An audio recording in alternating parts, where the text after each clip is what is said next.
kitabiyata dunal majusiyata wal wathaniyah i'tibaran bin nikah.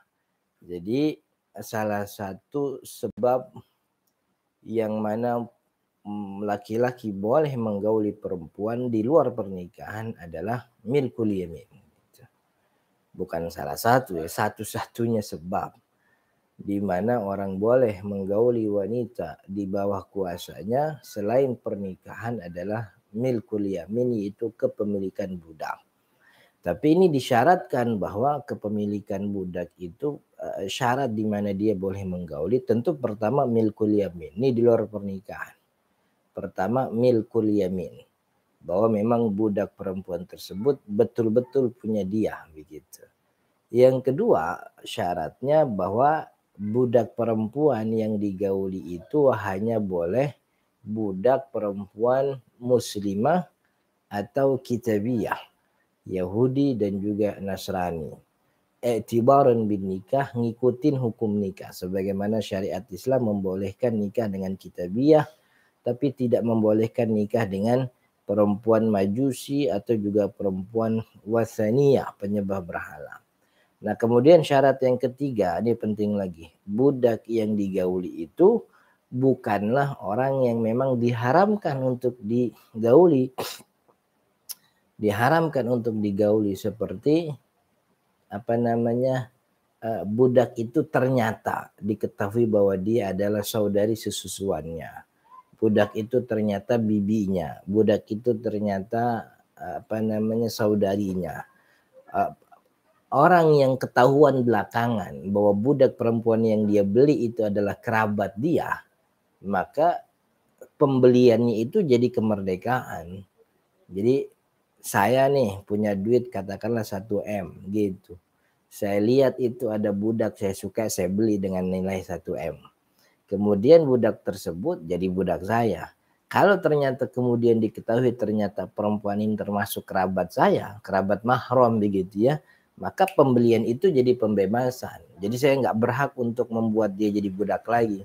Karena saya belinya itu sudah jadi merdeka sebab dia adalah kerabat. Jadi itu syarat di mana budak boleh digauli. Pertama milkul yamin, betul milik dia. Yang kedua dia muslimah atau kitabiyah.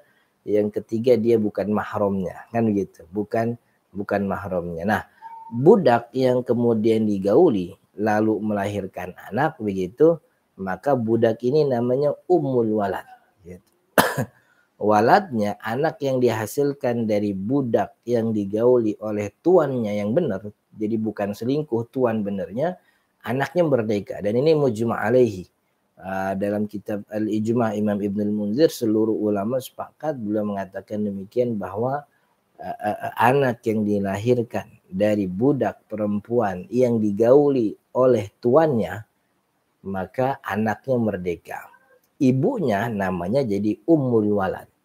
Atau beberapa ulama nyebutnya suriyah. Tapi yang paling paten sih ummu walad. Ummu walad itu budak perempuan yang sudah memiliki anak dari tuannya.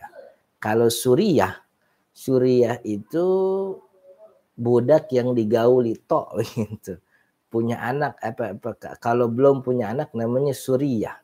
Tapi kalau sudah punya anak namanya ummul walad. Nah, status anaknya jadi merdeka dan ummul walad ini nggak boleh dijual kalau udah punya anak. Karena dia nggak boleh dipisahkan dari anaknya. Nggak boleh dijual. Nggak boleh dijual sekaligus dia nanti jadi merdeka ketika si tuannya wafat. Gitu. Jadi ketentuan ummul walad dalam pandangan fikih Islam, ummul walad ini nih budak yang punya anak dari tuannya namanya ummul walad. Ummul walad ini tidak boleh dijual. Kemudian yang kedua, dia jadi merdeka nanti setelah si tuannya wafat, begitu. Hatta sampai pun kalau si budak ini selingkuh, artinya udah punya anak nih.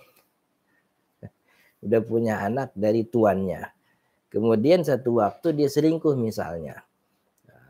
Selingkuh kepada budak yang lain atau selingkuh kepada orang merdeka yang lain begitu, maka anak hasil perselingkuhannya itu juga ngikutin hukum ibunya, ngikutin hukum ummul walad yang akan merdeka nanti ketika si tuannya meninggal dunia. Itu namanya ummul walad.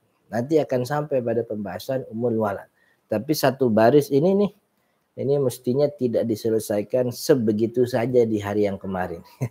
Jadi butuh penjelasan bahwa umul walad ini punya hukum yang berbeda. Kalau udah punya anak, kalau belum punya anak namanya suriyah, gitu. Namanya namanya suriyah.